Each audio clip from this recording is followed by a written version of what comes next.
Ndabaramukije cyane amahoro y'Imana akomeze kubana namwe twongera tubaha ikaze kuri YouTube channel ya Ach Burundi muri rusangi. Ego twari umunsi wa rugomba urangire tutababwiye amakuru kumbure ariko aravugwa ku isi ndetse mu ntambara iri kirahuza ibihugu bya Iran, Israel ndetse na Amerika n'ibindi bihugu bigiye bitandukanye bigenda byikikamo inyuma kugira ngo bafashe bagenzi babo canke se bakingire inshuti zabo. Ibara ryaguye aho Israel mu bino bintu itanguye kubyitwaramo nabi cyane, aho novuga ko yakoze igikorwa novuga cy'urukoza soni, yakoze igikorwa gihambaye cyane, novuga ko kitarigira kibaho kuva isi yabaho, aho yagerageje gutera aho Iran ibika ico twokwitwa ibikorwa bivamo amapetroli, ico twokwitwa ahantu hari ububiko bw'ibintu bikomoka kuri petrol, aho bamenye depo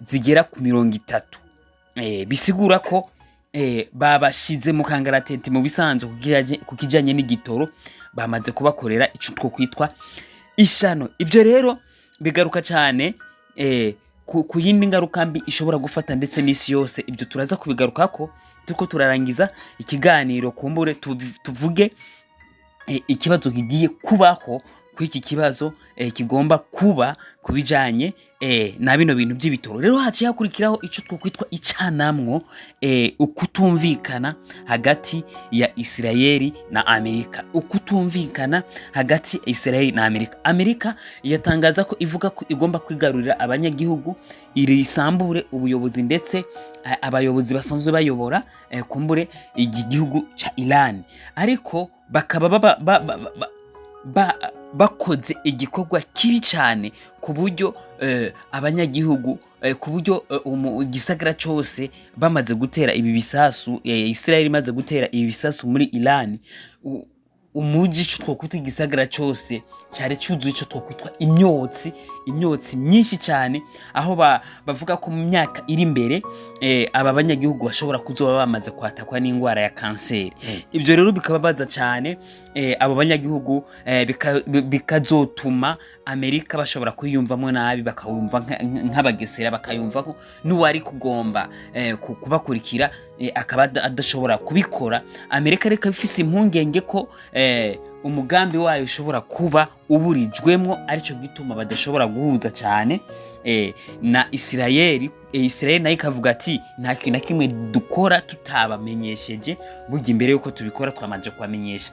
Rero ibyo bakoze bisa nk'uko atari byo bari bateguye, kumbure twovuga ko habaye ikibazo gishobora kuba cyotera icuka kibi hagati ya Israel na Amerika. Rero ubwo nyene ikibiriraho novuga ko ubu tuvugana hamaze gutorwa umuyobozi w'ikirenga muri Iran, ashoboye kuyobora kugira asubirire wa wundi yafa. Bakavuga ko rero bashoboye gutora umuhungu wuje yapfuye, aho bavuga ko yari umusirikare yarasanzwe adakunda kuvuga amajambo menshi, ariko ubu benshi batari bazi n'ijwi ryiwe bamaze kumva ijwi ryiwe. Ubushinwa n'Uburusiya bakavuga ati yamara turishimiye itorwa ry'uwo muyobozi, turi nyuma yawe, kumbure tuzogushigikira.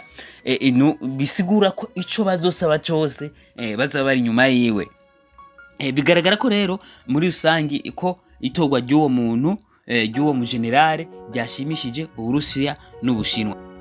Iran rero bivanye n'ukuntu bamaze kumenagurirwa ibikomoka muri peterole, amadepashika 30 yatwawe n'ishavu, yaciye itangura kurasa cyane mu gihugu ca Israel, aho barashe ico twokwita igisasu kugira ngo honyene ibisasu vyayo bishobore kuba byoshika muri Israel.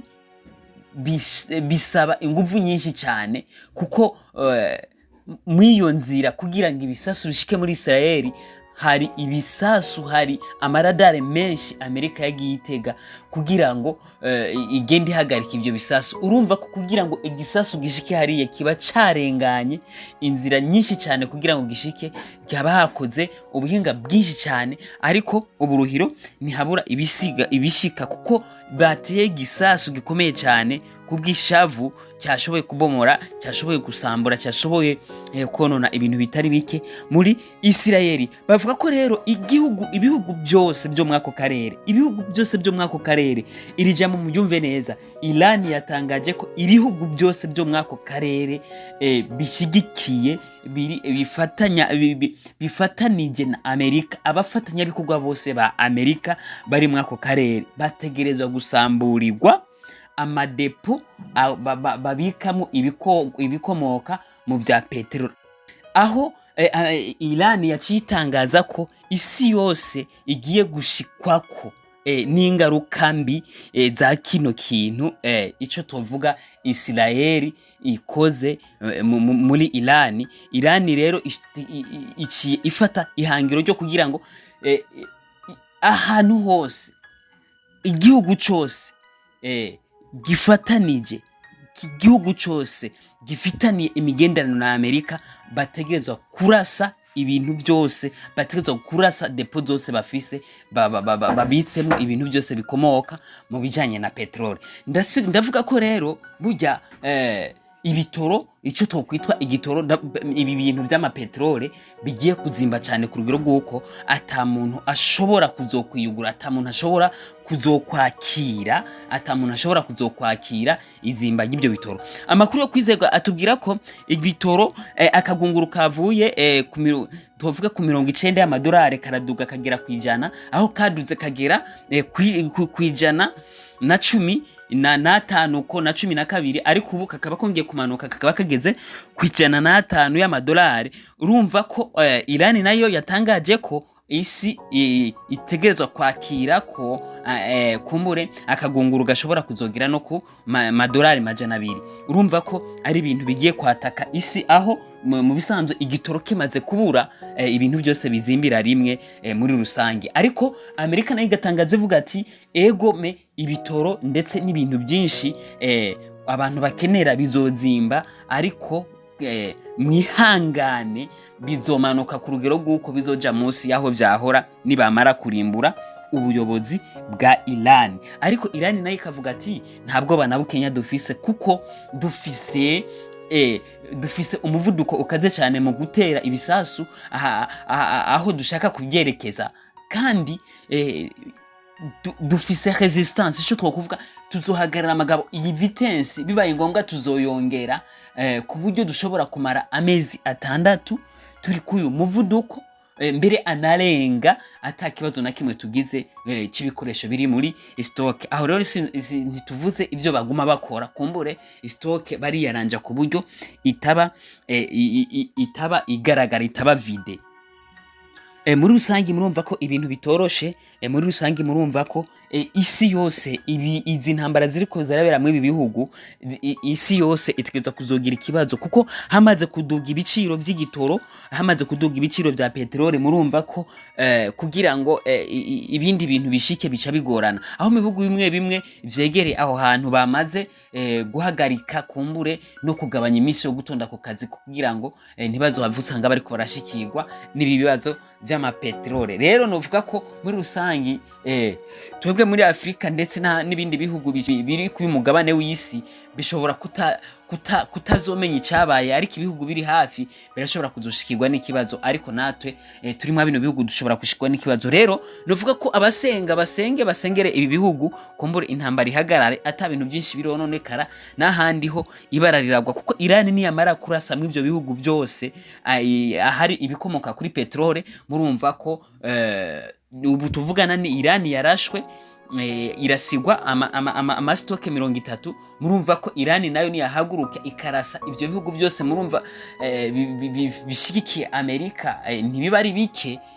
Murumva ko hashobora kuba ikibazo gikomeye cyane, na cyane muri Afrika yacu ugasanga turagize ikibazo cya petrole canke se muri rusangi c'igitoro. Rero murumva ko abasenga no basaba ko bosenga cyane kugira ngo habeho ihagarikwa ryano ntambara, Imana idufashe kugira ngo bigende neza muri rusangi. Rero shimira umuntu wese adukurikirana gusa nibaza ko tuza gusubira mu makuru tuguma dutohoza kumbure mu kanya turabagezaho ayandi makuru atandukanye kugira ngo dushikare tumenya ibi bintu biriko biragana kumbure ugufise icyakora mu masengesho yicare mu cyumba afukame asengere bino bihugu kona cyane cyane abari bihugu bikaze kandi abari bihugu rutura muri rusangi nuko mukomeze guhezagirwa kubashishikara badukurikirana abadutera ivyumvyo muri rusangi aterampunga ba Burundi mwese muri rusangi Imana ikomeze kubahezagira mushaka kuba naco turasubira mu bindi biganiro murakoze.